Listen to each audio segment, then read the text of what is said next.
Gabonaise, née d'une famille polygame, j'occupe la 6e place dans une fratrie de 7 enfants.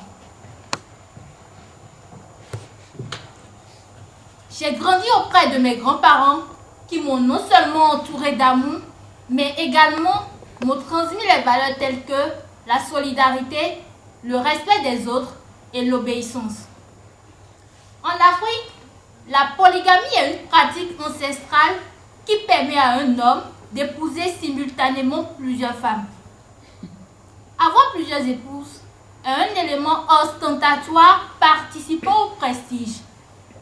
Selon l'islam, l'homme peut prendre jusqu'à 4 femmes à condition qu'ils subviennent à leurs besoins et qu'ils les traitent équitablement.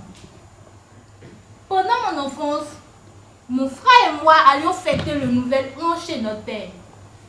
À cet âge-là, j'étais vraiment insouciante et ignorante. Des fois, l'envie de rentrer de si tôt ne me chantait guère, car je passais de très bons moments avec mes demi-frères et demi-sœurs. C'était beau, mais j'ignorais ce qui m'attendait. En grandissant, cette tradition de me rendre chez mon père perdait peu à peu de sa valeur. Aussi, j'avais toujours rêvé vivre comme ces enfants qui avaient leurs 2 parents sous le même toit. Même si chaque famille avait sa croix qu'elle essaie de dissimuler, moi je voyais les enfants issus des mariages monogamiques comme les plus heureux au monde. Sortir en week-end avec les parents, voyage en famille. Quoi de plus beau d'être entouré de l'amour de ses 2 parents? Quoi de plus beau de ressentir l'amour paternel, surtout quand on est une fille? Dans mon cas, je ne peux pas évoquer un manque de moyens parce que mon père a plus que le nécessaire pour me garantir un avenir à Dieu. Certainement, vous vous demandez pourquoi s'est-il désengagé. La polygamie a des conséquences. Elle peut mener à la compétition ainsi qu'à la rivalité entre les épouses. En Afrique, la majorité des marâtres ne veulent pas voir les enfants de leur épouse évoluer et feraient n'importe quoi pour les voir échouer. Ma mère, bien au contraire, m'a appris le sens du mot amour, du mot aide et du mot compassion. Quand je la voyais venir en aide aux femmes frappées par l'instabilité et la vulnérabilité financière, je me disais tout bas: quand je serai un jour membre du gouvernement, je me battrai pour l'autonomisation de la femme au Gabon. Elle était à la fois ma génitrice et mon géniteur. En tout cas, rien ne me manquait. Chez mon père, j'avais l'impression d'être une étrangère, tel un enfant placé auprès de son tuteur. Je n'avais pas la même attention qu'il donnait aux autres enfants.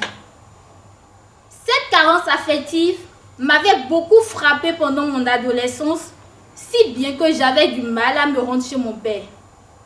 À un moment donné, je ressentais un vide en moi. Ça fait vraiment mal de savoir que ton propre géniteur ne se soucie pas de toi, ne te donne pas suffisamment d'amour, alors qu'il en donne aux autres. Je peux comprendre la tristesse que vivent les orphelins de père. J'aurais 1000 fois aimé avoir un père pauvre, attentionné, qui m'encourage, plutôt qu'un père riche et désengagé. Mais malheureusement, dans la vie, on ne peut pas tout choisir. Pour aimer, il faut aimer. Et le seul moyen de combler ce vide, c'est d'aider les autres, de leur donner de l'amour. J'étais entourée d'amour maternel, aimée, admirée par mes professeurs ainsi que les parents de mes amis. Contrairement aux autres pères, le mien ne s'intéressait guère à mes résultats scolaires. Après l'obtention de mon bac, ce fut le chaos quand il refusa de me payer les droits d'inscription pour l'entrée à l'université. Je m'étais mise alors à cogiter sur mon sort en me posant tout un tas de questions. Que vais-je devenir? Mes rêves? Voyons la place qu'occupe la femme dans la société, son rôle de second plan dans les prises de décision, dû au manque d'éducation ou encore de moyens financiers, ma seule option c'est de réussir. J'ai vu des cas de familles polygames où les enfants abandonnaient les bancs faute d'éducation, ou encore les filles tombaient enceintes sur les bancs. Face à tous ces facteurs, ma seule option est de réussir. Pour moi, c'était une logique de self-made woman. Je devais prendre mes décisions, faire mes propres choix et surtout rester courageuse car rien n'est facile dans la vie. La polygamie, chacun la vit différemment. En tout cas, moi je remercie le ciel car j'ai une famille maternelle qui m'épaule à toutes circonstances. Je me rappelle de ma copine Amandine dont le cas fut plus grave que le mien. Amandine et sa mère se faisaient rouer de coups pour des rien. Elles étaient privées d'aide financière. Amandine, une fille brillante à l'école, s'est retrouvée dans les rues vendant des friandises pour soutenir sa maman. Dans d'autres cas, le père de famille est conscient des responsabilités qui lui incombent vis-à-vis de ses enfants, même s'il ne traite pas bien leur mère.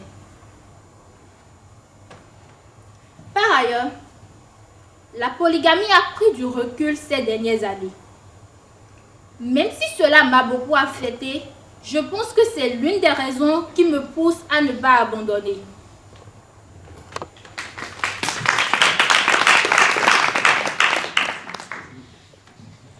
Quand je fonderai ma famille, je choisirai le régime monogamie.